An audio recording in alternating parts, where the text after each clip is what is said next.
Nag-viral ang video ng rider na naharang sa kasagsagan ng pagtitipon ng Iglesia ni Cristo noong July 1 na wala pa raw ang susi ng motor ng lalaki.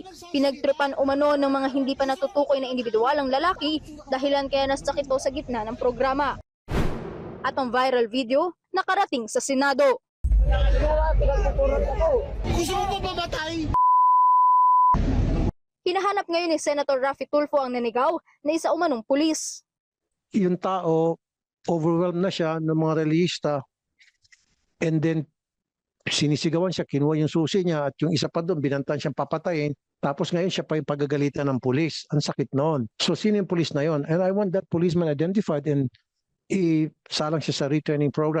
Kinumpirma naman ni PNP Public Information Office Officer in Charge, Police Colonel Allen Rico, na tukoy na ang pulis sa viral video. Isa raw itong patrolman sa QCPD, sa ilalim yan ng District Mobile Force Battalion. Sa ngayon, nasa Personnel Holding and Accounting Section na ang pulis para sa investigasyon. Nasibak naman ang police personnel sa kanyang pwesto. Tiniyak naman ng PNP na aalamin nila ang mga tunay na nangyari sa insidente at ilalahad ang mga kwestiyon na nakapalibot sa viral video. But we would also like to get the side ng participants nga why they did that. So everything will be taken into consideration, will be reviewed. And yung sa police po naman natin, hindi natin sinasabi na tama ang ginawa niya. Maybe may pagkukulang, but it will all come out after the investigation or the review has been completed.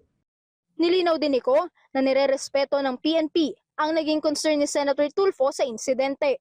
Tiniyak na isa sa ilalim sa retraining ang pulis kung mapatunayang may naging pagkakamali sa pag-handle ng sitwasyon. Bea Peniza ng IBC News para sa 13 sa tanghali ng Congress TV.